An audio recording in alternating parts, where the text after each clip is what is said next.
to Takakardia. My name is Holly Godsey. I'm the host of this podcast. We are a healthcare advocacy platform trying to drive change with protection for all healthcare workers, where we share stories and initiatives that will get your heart rate up.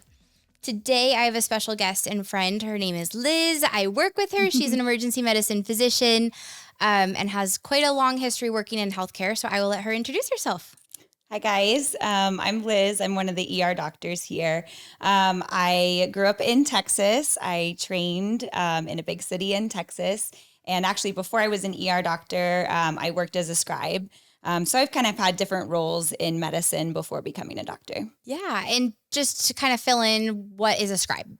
Yeah, so a scribe, most scribes are usually interested in medicine in some sense. So it's a great way to kind of see what emergency medicine is or other fields of medicine. But essentially, we follow the doctor around or PAs and do their notes for them. Oh, perfect. So you probably saw a lot. I did. When you were a scribe. And it didn't scare you away. No, that's why I'm here today, honestly. That's great. Do you have any stories that you want to share from when you were a scribe? Yeah. So my kind of exposure to healthcare violence kind of started when I was a scribe. And it did not scare me away from the profession, but it was definitely the first time that I kind of understood that, you know, the violence that takes place in the ER. You know, in the ER that I worked at, there was an incident where one of the nurses was actually strangled by a patient. And he was there for help. And, you know, I was a scribe, so I don't remember all of the details, but I remember that she was injured pretty badly to the point of actually needing to check in and be evaluated from kind of a strangulation perspective. And, you know, he really didn't go on to have any sort of legal ramifications. I remember that at the time, and this was in Texas, there was a law, I think, that was put into place in like 2013, and it defined violence against emergency medical personnel. And the lawyer, basically, he got off because nurses were not considered emergency medical personnel.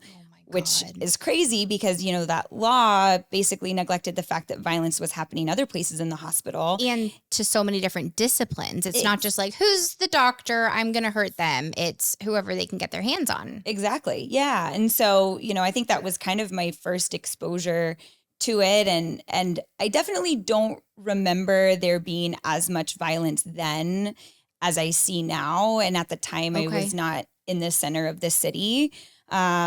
But I mean, I think it is something that plagues even like suburban areas. Yeah, absolutely. And that was the case at the time. I mean, recently we saw in the news, there was an EMS transporter that was stabbed by a patient that they were trying to transport to the hospital. Yeah. And it's just heartbreaking that our industry, there are people that are truly in it that want to help people, and that we are just getting more and more kind of in the spotlight for being in these at-risk situations. And I just want to take a moment to say that this podcast is not to place blame on any one thing. I know it's a multifaceted issue, and in no way, and now my eyes are a little more open to the actual scope of the issue, that I'm not blaming organizations, and I'm not trying to call out any specific organization on these things, because from an organizational standpoint, I'm actually very impressed with some of the changes that I've seen initiated even just this year. And I think that we've been communicated on a way more kind of aggressive level on, this is what we want to do to protect you. And I feel so good as a leader being able to tell my staff that and be optimistic about, we're heading in the right direction. There are people that care. There are people doing things, and they're not asking these patients to come in and do it to us. And so we're not necessarily like actual victims in this. It's not the organization against us. It's kind of what happens in the aftermath, you know, with the legal justice system and kind of what the ramifications are of these people's choices. Right. And I was driving here thinking about it, and I was like, this happens in every city in America. Yeah. When I told people I was coming here for a job, they were like, oh, Scottsdale, you know, okay. Bougie. Yeah. You know, they thought, you know, sleepy little suburban town. And it's like, but this stuff is happening everywhere. Yeah.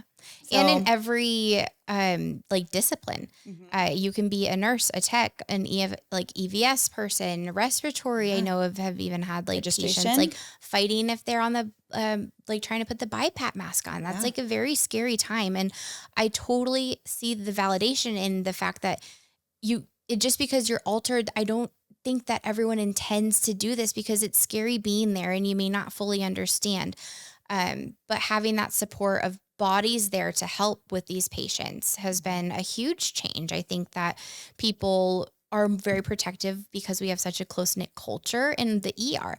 I couldn't imagine working like home health or hospice where you hear about some of these stories, or like your home health nurses that get like held hostage and assaulted in people's homes. And it's like, it's just, I'm at a loss. Like, I don't necessarily have a solution for all of these situations. I just want to advocate and make people realize that this is an ongoing problem and that there is better things that we can do as a society to make people feel protected so that we don't damage the future of our reputation, like our entire profession, by making people be like, oh, well, I don't want to be a nurse because this happens to them.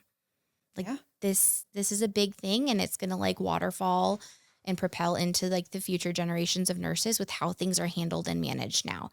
And I just want to get in front of the curve and be like, look, organizations, they're stepping in, they're doing something about it. Now we kind of need it from the opposite end, and hoping with this podcast can bridge the gap and being like, okay, so this is like last week, what it means to file charges, what it means to have police come out, what you can do about it, how you can advocate for yourself. And there's a couple more things kind of like down the line, just hoping that we can make good change. Yeah.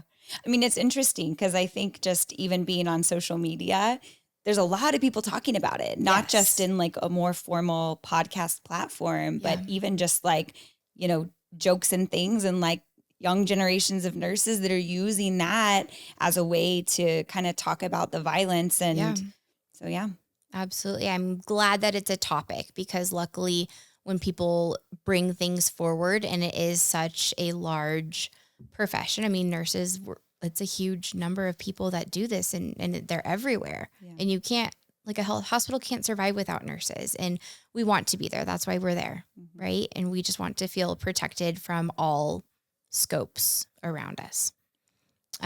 You had said something when we first started talking about when these situations happen, like how you have transitioned your mindset into like, at what point do you get involved, and kind of that kind of innate responsibility that you feel to protect your staff. Talk to me about kind of how that developed and what transformed that mindset.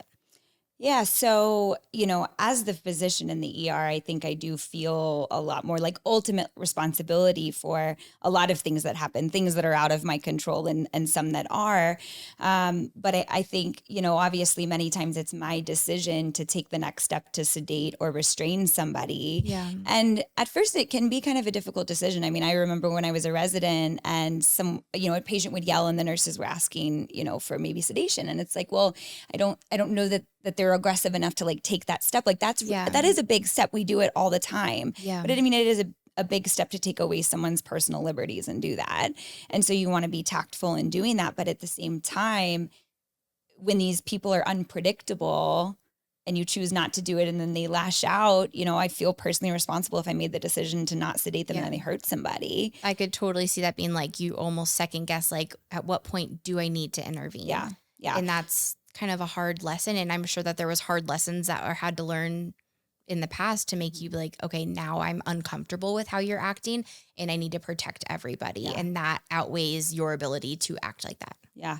I do focus on like being there. Like I don't That's great. sedate from across the room. Like I go over there because I think sometimes I do also get that bit of like a spidey sense of like, this person is cooperating for a moment, but I'm going to keep a really close eye because they're very unpredictable. Yeah.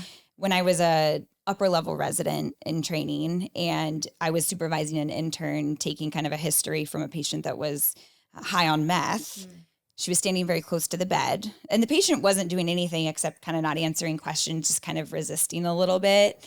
And I got this sense I just didn't like how close she was standing. And so I put my hand on her shoulder and I was kind of like, come on, step back. And she was very fresh. And I was like, come on, step back.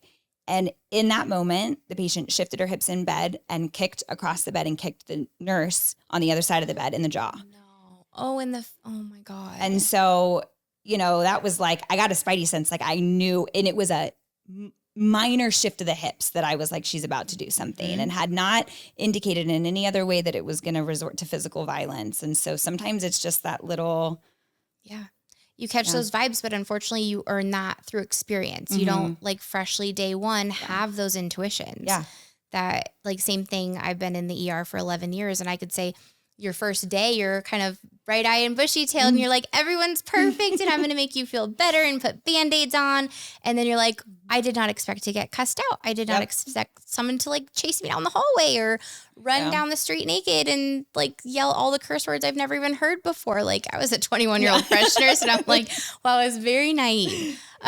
But that doesn't change my outlook on how I love my job. I truly love what I do. And I feel like I try to like input optimism into my department and doing good, but also make them feel safe. And I think that leadership and like your doctor kind of interactions with how we handle these things, like I feel also that kind of innate responsibility to be like, if I hear someone yelling, that's where I'm going. That's my top priority because I need to care about my staff safety because retention, you want to make people feel supported. Otherwise, like if I was abandoned or my leader wasn't there right next to me, like why am I still working here? Right? You have to feel supported from both aspects, like that my doctor is responsive to me expressing a need or a concern and doing something about it. But then also like my leader is there making sure like I handle this appropriately. Or if someone else from like a managerial standpoint or with that training and handling these conversations of de-escalation, that you've got backup, right? Because I feel like we've all probably been there where we didn't have that before. Sure. And I'm glad that you were able to protect at least your the resident taking that report. But it's so sorry for the nurses because sometimes we're just right there just wanting to get information and make them feel safe and comfortable. But also it's sometimes like a personality dynamic. Sometimes you see people just not meshing and you're like, let's switch off who's assigned to this patient. Let's kind of like read the room. Like we don't need to push this. Let's accommodate certain things and switching staff to make sure that it's like a good cohesive thing just to not trigger people as well. That's a good point. I don't think we often, at least I don't always think about that. Like maybe it's just maybe, a relationship thing and they're just kind of triggering each other. And maybe it's not actually, maybe there are ways to intervene prior to sedating and restraining. And maybe that's one of them. Yeah. I actually, on example of that, I had a patient a couple months ago who staff was like, she is not staying in bed. This patient is being very defiant. She's not following any of our requests. And now she's asking for a different doctor. And I'm like, okay, it's like 3 a.m. I only have 2 options. Let me go figure out what's going on. So I go in the room and I kind of had that history. And so I kind of come in, not a little hot, but I was like, okay, why are you not like listening? Why are you not following? Like, just get in the bed and get into a gown. Come to find out after having to sit there and talk to her for 10 minutes, she's like, you're not listening to me. I don't feel comfortable around a male physician because as a child, I was sexually assaulted by multiple males. And I was like, if we didn't take the time to kind of investigate that, this patient was escalating and becoming uncomfortable from something that she can't really manage from something in her past and a trauma. And it's not our role to make anyone's day harder. Coming to the ER is already most likely the worst day of your life or like it's a very intense situation. And so I think having that ability to like take a step back, and when she was like, you're not hearing me, like, I don't know how else to explain this. And then finally she was like breaking down and I'm like, I'm not trying to make your day worse. I just don't know how to accommodate what you're asking me. Can I have females in the room with you when you talk to this doctor? And it was like, no, absolutely not. And so sometimes you have to like read the room and make the right decision to not set off the patient. Cause sometimes it's not just that they're just trying to be difficult, that there's like historical trauma that had happened that we don't know about. I'm just meeting you fresh off the street, but luckily we were able to have a conversation to prevent it from escalating further. Cause it was definitely heading that direction. Yeah. Where she was ready to like walk out, and I don't know the exact reason why she was there, but I think at that time we were like, I don't know if she's able to walk out because she hasn't answered questions for us to deem that she's able to make that decision. And so we're kind of put in those tough situations sometimes where luckily being able to like slow down and ask the right questions can sometimes prevent it from escalating. I think that's like the hidden, probably most difficult part of our job. Like it's not the medicine and the diagnosing and the treating that I thought it would be. It's all the social stuff and really listening and trying to figure out, there's always a backstory to a lot of it, Yeah. And I think we're so busy and task oriented sometimes that it's easy to forget when you're 20 deep in the lobby and this patient's just not answering your questions. You're like, can you just work with me? I don't know why everyone's being difficult today. But if you take that extra minute to like maybe sit down and change your body position and make it not intimidating or aggressive in your manner of talking to these people, there's been a lot of success stories of de-escalating people that are like getting triggered and figuring out like, oh, well, you're not here for this. You're actually here for this. And you're like, you could have just told us that from the beginning. But it's definitely like a psychological kind of social tack that you have to learn in order to like get to the bottom of things and have conflict resolution with a lot of these patients. Yeah. Do you have any other stories for me that you wanted to kind of bring forward that we can just talk about and maybe learn from? Yeah. I mean, I think for me, one of the biggest things has been like trying to balance like taking care of the patient and having that physician role, and then also taking care of myself. When I was a resident, I was putting a splint on the hand of a guy who had punched someone or something and broke his hand. And as I'm the only one in the room, it's just me and this guy. I'm putting the splint on his hand. And of course it was painful as I'm like adjusting it, but he grabs me forcefully by the hand, looks me straight in the eyes and goes, "That hurt." And I was like, do I stand here and make sure that the splint forms okay and make sure it hardens, or can I walk out of the room? Yeah. And like now I'm like, I would get out of that room. Like, I have no responsibility to make sure that's formed correctly. At that point, my safety was in danger. But I mean, at the time, it's just like, I think that is like a hard part in training and just learning, like, you know, what do I accept? And as the professional, the one that's supposed to take the higher ground, what can I say back? What can I, you know, how do I take care of myself and protect myself? I think that's part of our training, unfortunately, that we learn kind of off the clock. You learn that from experience, not like check the box. She accomplished this during school. Yeah. You learn that by experience. And sometimes that puts you in bad situations, but luckily we're in the mindset and the profession where we want to never let things like that happen again. And so making sure you send 2 staff members in, or you're warning them maybe ahead of time, I know this is going to be uncomfortable. Please stay still, and pre-educating like this will set wrong and cause you more pain and we'll have to redo it again. Let's just kind of get through this together. Be communicative with me in like, oh, this is hurting, and I'll kind of slow down or be a little more gentle, but let's not mess this up. Let's do it right the first time. Yeah. And I think that unfortunately you learn that by having those bad experiences, but you also can shed that knowledge to people, be like, hey, make sure you go in with a second person, or have me kind of sitting outside the room, or I'll be in there with you, and kind of promoting that sense of like the culture of safety in that we're all on the same team, but we also need to like be delicate with some of these people. Yeah. And I think that you set the tone of how that interaction is going to go from the start. So training in a program where we saw a lot of patients in police custody who were going to give us half the story because the officers were there. To be honest, most of the time I'd have the officers step out if I felt safe, or if they were in handcuffs or whatever. And I would walk in, and I used to walk in and the officers would acknowledge me and say, hey, I'm not there for the officers. I'm there for the patient. Absolutely. And whatever they're there for. Sometimes they're there for medical clearance, or sometimes they have been in custody for a long time and had a seizure in jail or got assaulted by someone and were actually the victim. Yeah. And so I made it a point to go in, and I would talk directly. The first person I looked at was the patient. The first person I talked to was the patient. And to be honest, in my experience, I don't think I had as much trouble. And maybe it was because I was a female and I wasn't coming in all, you know, whatever, but I didn't make buddy with the officers. Maybe I talked to them outside, but like when you go in, I think that there's little things that you can do that, you know, make the patient feel like maybe you actually care. Yeah. That they're human. And especially and in those situations with police officers involved. And sometimes that's enough to build the rapport. Yeah. It's those extra steps, especially since it's almost like it's not our business for why you were arrested or in jail or in prison in the first place. Like, you have a medical concern. That's my duty, is to respond to that. That doesn't matter to us. We don't have that judgment.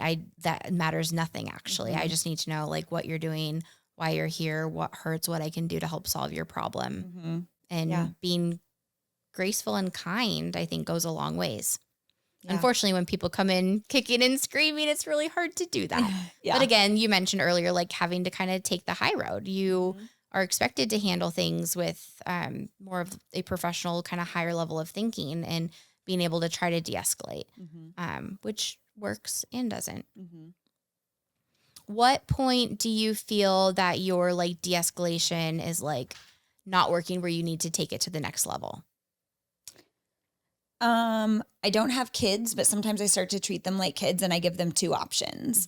I tell them I'm going to restrain and sedate you. If you can't listen to me, follow directions, behave to where everyone is safe here.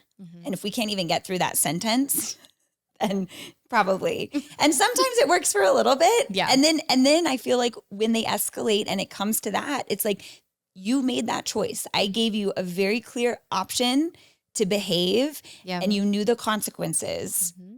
And so, I mean, sometimes that works for those that are willing to like kind of de-escalate initially. Yeah. Like, oh, they're not playing here. Yeah. And I mean, sometimes you don't even get that far. Sometimes you know that it's not even. Yeah. Very true. Yeah. I think that's huge in being able to like establish that. You're like, okay, well now I need to pull out my card of options. And fortunately, I think that nurses get to learn that side of it because we have to document that. We have to document kind of what the behaviors were that progressed to this being kind of the ultimatum and that we had to get to this point. And part of that is educating the client from the beginning on this is why you're doing this. Like if you can display these behaviors, we can get them off of you. And that's what we want. Yeah. It's not fun documenting on all of these patients, especially if there's like the violent restraints where you have to document every 15 minutes. That's taking away from the rest of the ER. Yeah. A nurse that's very valuable in taking care of multiple other patients that's now very restricted to this room to make sure that this kind of effort that we wanted not to happen, we have to make sure that you have circulation, that you have range of motion, that you are offered food and water and like your human rights to like go to the bathroom and stuff. Yeah. And that's hard. It's very limiting and challenging. And it's disappointing when we get to that level because we do try so hard not to get there. Yeah. From a physician side, what do you see like your nurses and techs and medics doing that you're like, oh, wow, they've got this handled. Maybe I don't need to like repeat what they said. Like, is there something that you see like nurses doing good or maybe nurses doing not so good that you would like to like advocate for like, hey, can we try this instead? Just to kind of like talk to our crowd about what we can do better from a nursing standpoint too, to maybe avoid some of these situations. Yeah, I think the staff that can go in there and keep their tone of voice and their own emotions and response to it in check are most effective. And so I think it's easy for us on the inside to feel ramped up because that's a human, like there's someone yelling at you and threatening the people that you care about. And so it's normal. You know, I go in there and my heart is beating fast, but I don't let it show. No. And so I think the nurses and the staff that are able to kind of have someone yelling at them, but they're calm instead of matching the energy. Oh, that's huge. So I think that that's something that I see. I mean, because I do see sometimes staff has reached their breaking point and they might be yelling back. And like, to me, that's never successful. Like that they're never going to come down from that. And you have to realize that sometimes the people that are doing this are, you know, intoxicated or, you know, have underlying psychiatric disease or they have dementia with behavioral disturbances. Like they're not going to respond to yelling in a positive fashion. They're already coming into the ER acting like. Yeah. Or like snarkiness. Sometimes we deal with issues, not just from patients, but from family members as well. Yeah. And they are concerned about their family member. I totally get that. And after having like people come up to you constantly, like say you're in triage and people are berating you for the wait times or why can't I go back? I'm not understanding. And then they start saying, I'm going to sue you. I'm getting my lawyer here like right now and making all of these threats. And you're trying to like advocate for your peers to be able to like, let's handle the situation, messaging people like, got family members here. Can you come up here? And I think that that's huge is being able to kind of like maintain your composure. And I think that especially if you keep your volume down and they continue yelling, like they almost have to stop what they're doing in order to hear what you're saying. And that's been a huge, like, kind of like little skill in my back pocket that I've had to use quite frequently. But it's important. And I think that you do kind of like change the milieu and you're like, I'm not going to react at this level. Like I can't escalate myself to like, let's take a step back. Handle this. Like I'm on your side. Like I want to help you and answer these questions. And again, we're not there to try to make anyone stay harder. No one has time for that. That'd be a lot of work to come to work and be that vindictive. I mean, but I do feel like sometimes that's the source of burnout for so many people. Sometimes the difficult social interactions that we're having with, like a disgruntled family member but it's also kind of the fun challenge of the job.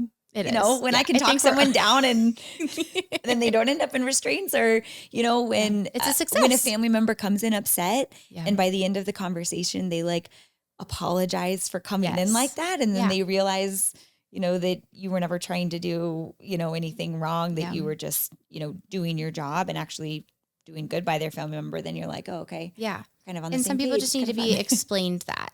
But a lot of people come in kind of like guns blazing, just ready to fight. And you're like, no, like, let's just get you taken care of. Like I'll answer all the questions you have, but just don't talk to me like that.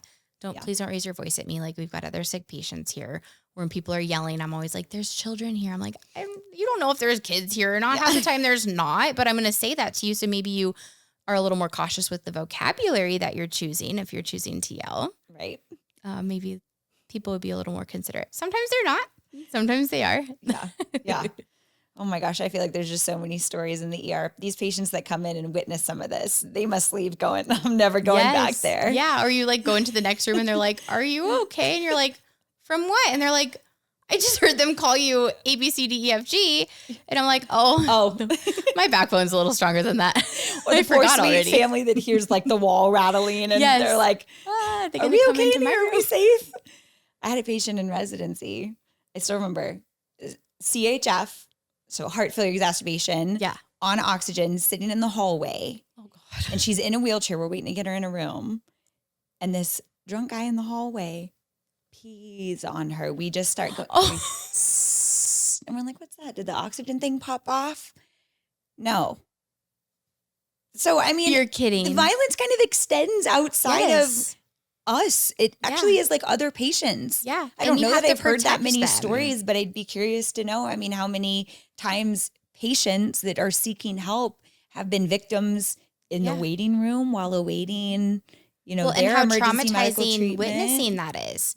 Because that's going to impact, I don't want to go back to the ER because this happened to me last time. So that's going to then have another kind of butterfly effect into like them maybe not seeking medical care when they need to. And that could be really damaging to someone's health.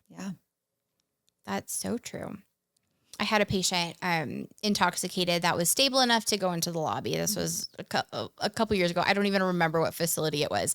But he was, I think my triage nurse explained to him multiple times where the bathroom is. And you're welcome to go. Like, you don't need an escort. We don't need a urine sample from you. There it is. Like, literally, you're here just to sober up. Just like, stay cool and we'll stay cool. He chooses to go and pee on my security desk. And a little like 17, 18-year-old girl comes up to the triage desk and be like, I don't know like who to tell, but this guy just like peed everywhere. And I'm like, what? And like, you can't be like, oh, he's just drunk. Like, you can't say why other patients are there. You've got HIPAA laws that you have to kind of, you're like, I will handle it. I'll go clean that up. Are you okay for seeing that? I'm so sorry that you had to witness that. Like, I'm like, it's a zoo in here. Like, hopefully you didn't see anything where you feel like assaulted because that's like an assault and unwitnessed, like showing of private parts. And I brought towels out to the guy and I made him clean it up himself. That's good. I'm like, I'm not doing that. I told you where the bathroom was. And I can guarantee you, he probably will never do that again. I mean, I hope. If he remembers. He probably remembers you. Like, that mean nurse. Like, at least I taught you a lesson. And hopefully won't ever do that again. Well, thank you so much for these conversations. I feel like we touched really good points on like some entertaining stories, but also that we aren't the bad guys. We're not there trying to make anyone's experience worse, and that we do have good goals to not get to this point. But also some like tactics and kind of tasks and skills that we can use to prevent situations from even escalating to that point. So thank you so much for coming on. No problem. Thanks for having me. All right. Thank you guys for listening. I know it was a quick episode, but I hope that you got something away from it or learned something. As always, feel free to like, subscribe, share, give me some feedback, present ideas that you want future episodes to be talked about, or if you're interested in coming on, I'm always open to more guests. So thank you again. I hope you guys have a good week, and we'll see you next time.